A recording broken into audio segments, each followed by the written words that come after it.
அண்ணா வணக்கம். Happy birthday.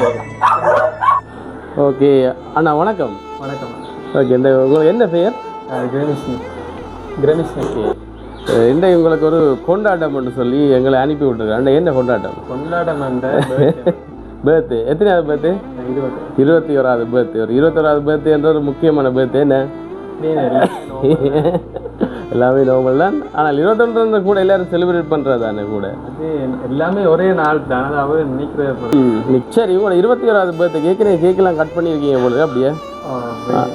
Okay அப்போ ஏற்கனவே செலிப்ரேட் எல்லாம் முடிஞ்சாச்சு.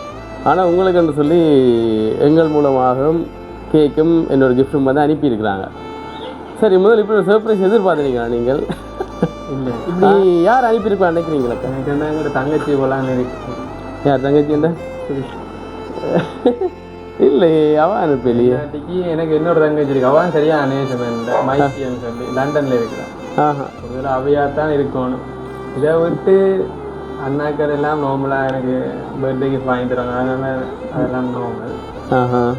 எனக்கு இப்படி ஒரு சர்ப்ரைஸாக இருந்தால் என் தங்கச்சி தான். தங்கச்சி ஆக்களை தான் இருக்கு. இல்லை இது தங்கச்சி ஆக்கட்டை இது வரையில, இது வேறு ஆக்கட்டை தான் வந்திருக்கிறான். வேறு ஆக்கள் ஒருத்தரும் இல்லை, தங்கச்சி ஆக்கலாமே. சரி இது நான் யாருன்னு சொல்லி சொல்கிறேன். சரியா உங்களுக்குன்னு சொல்லி ஒரு கேக் வந்து அனுப்பியிருக்கிறேன். அது உங்களுக்கு நான் தந்து விட்றேன்.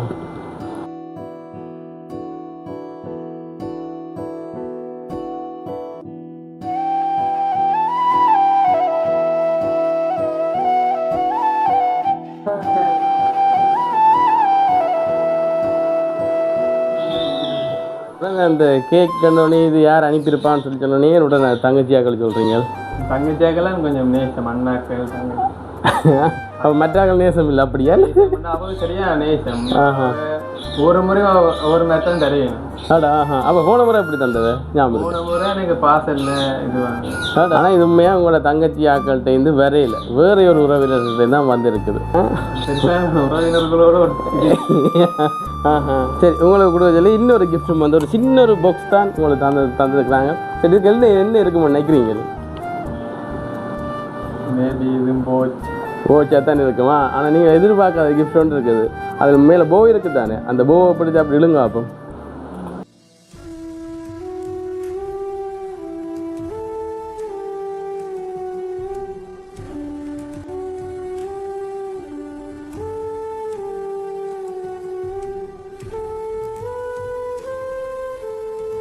பார்த்தீங்களா ஒரு பெரிய ஒரு காசு அப்படியே வந்து உங்களுக்கு மாலையை அனுப்பியிருக்கிறாங்க.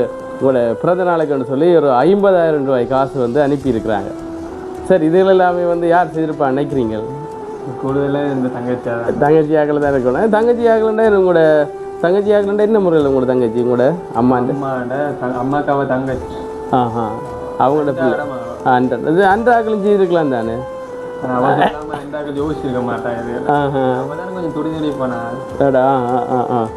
ஓகே உங்களுக்கு தங்கச்சி ஆக்களை விருப்பமா? தங்கச்சியா நேசம் தங்கச்சியில் தான் தங்கச்சி ஆக்கள் ஒரு ஆள் தங்கச்சியும் ஒரு ஆள். அப்போ தங்கச்சி ஆகல் சுபின்னு இவெல்லாம் எனக்கு நல்ல நேசம். சரி உங்களுக்கு இது யார் அனுப்பியிருக்கிறான்னு சொல்லி சொன்னால் உங்களோட அன்பு தங்கச்சி சுவி, யாழ்ப்பாணத்தில் இருக்கக்கூடிய சுவி மற்றும் லண்டனில் இருக்கக்கூடிய மைசி வந்து அனுப்பியிருக்கிறாங்க. அவங்களோட ரெண்டுமே ஒன்றோட தங்கச்சியில் தானே என்ன? ஆனால் பார்த்தீங்களா இப்போ இந்த காலத்தில் வந்து சொந்த சகோதரங்களுக்கு செய்கிறதே பெரிய விஷயம், சொந்த சகோதரத்துக்கு காசு அனுப்பி செய்கிறதே பெரிய விஷயம். ஆனால் அவங்களுக்கு வந்து ஒரு ஒன்றை விட்ட சகோதரங்கள், அதுவும் லண்டனில் இருந்து இவ்வளவு தூரங்கள் கடந்திருந்தாலும் அவங்க உங்களுக்குன்னு சொல்லி உங்களோட பிறந்த நாளை வந்து மறக்காமல், இப்போ உங்களோட பிறந்த நாளுன்றது வந்துட்டு எங்களோட வந்து கதைக்கல முதலே கதைச்சிருந்தாங்க மிட் நைட்டில் போய் அப்படின்னு சொன்னால் உங்களோட பர்த்டேக்காக வெயிட் பண்ணி கொண்டு இருந்துருக்குறாங்க செய்யணும்னு சொல்லி. பார்த்தீங்களா அவங்க எல்லாமே வந்து உங்களை நல்ல ஒரு நேசம் வச்சுக்கொண்டு உங்களுக்கு வந்து இப்படி அனுப்பியிருக்கிறாங்க. ஒரு தங்கச்சியாக்களுக்கு என்ன சொல்ல போகிறீங்க? தேங்க்யூ. இதை நான் உங்களுக்கு இதை செய்வேன் நான் எதிர்பார்க்கலாம். சின்ன ஆக்கெல்லாம் யோசிக்கிறேன். எல்லா பிள்ளைகளும் இப்படி யோசிக்க மாட்டேன். இல்லை யோசிச்சதே பெரிய விஷயம். அதானே இவன் தானே செய்ததானே? இவன் சொல்லி வாங்க மற்றதாவா அங்கே ஹோட்டல் இருக்காவா?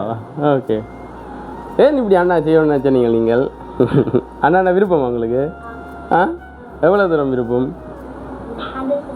100% விருப்பம். அந்த அளவுக்கு ஒரு ஒரு அன்பான ஒரு தங்கச்சி என்ன உங்களுக்கு வந்து இருந்திருக்கிறாங்க. இவங்கெல்லாம் சின்னலேருந்து வளர்க்கும். ஆடா ஒரே தான் இல்லாமல் வளர்ந்தவாங்க. அம்மா அம்மா ஒரு அளவான வயசுலேருந்து எங்க கூட ஆடா அதான் அப்போ கிட்டத்தட்ட சொந்த தங்கச்சி மாதிரி தான் இருந்திருக்கிறேன் என்ன. அதான் அதான் என்ன. ஓகே ஓகே மாதிரி இல்லை அப்படித்தான் என்ன. அதான் அவங்க மறக்காமல் இப்படி வந்து உங்களோட தங்கட அண்ணா பர்த்டே என்னோட வந்து இங்கே நிற்கக்கூடிய தங்கச்சியும் அங்கே லண்டன் நிற்கக்கூடிய தங்கச்சியும் வந்து மறக்காமல் இப்படி அனுப்பியிருக்காங்க. சரி உங்களை அந்த தங்கச்சியோட ஏதாவது மறக்கலாத விஷயங்கள் அப்படி பெருசாக இருந்து நான் தனியத்தானே நான் முதலாவது ஆசைப்பட்டு சேர்ந்து பழகினதே முதலாவது அந்த தங்கச்சி அவங்களோட தானடா. எல்லாமே அவதான் அந்த தங்கச்சி தானே. சரி அவங்க இங்கே நிற்கல மறக்கலாத விஷயங்கள் அப்படி தான் இருக்குதா? ஃபுல்லாகவே அப்படித்தான் தங்கச்சி என்னாலே மறக்க. சரி இவா பற்றி சொல்லுங்க. சரியான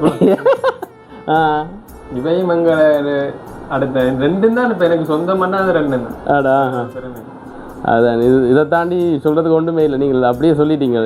ஓகே இந்த ஒரு மகிழ்ச்சி இந்த ஒரு சந்தோஷத்தோடு வந்து நீங்கள் எப்போவுமே வந்து பயணிக்கணும். எவ்வளோ காலங்கள் இன்றைக்கு 21வது பிறந்த நாள் கொண்டாடி கொண்டிருக்கிறீங்க. இந்த 21வது பிறந்த நாள் 40வது பிறந்த நாளாக வரும், 50வது பிறந்த நாளாக வரும், 100வது பிறந்த நாளாக வரும். அவ்வளோ காலங்கள் வந்தாலும் உங்களோட தங்கச்சிகளில் நீங்கள் கொண்ட அன்புகளும் அதை மாதிரி தங்கச்சி உங்களில் கொண்ட அன்புகளும் வந்து எப்போவுமே வந்து இதையும் விட இன்னும் ஆழமாக இருக்கணும்ன்றதான் எங்களோட விருப்பம். ஓகே என்ன சந்தோஷமா? ஓகே உங்களோட அந்த ஆனந்த கண்ணீரை காட்டுறது உங்களோட தங்கச்சியில் வந்து எவ்வளோ அன்பு வச்சுருக்கிறீங்கன்னு சொல்லி. ஓகேண்ணா இதே அன்போட இதே மகிழ்ச்சியோட வந்து உங்களோட சொந்தங்களோட வந்து நீங்கள் இருக்கணும். இதுதான் எங்களோட விருப்பம். ஓகேண்ணா நான் முடிச்சுக்கொள்கிறோம். தேங்க்யூ. ஓகே.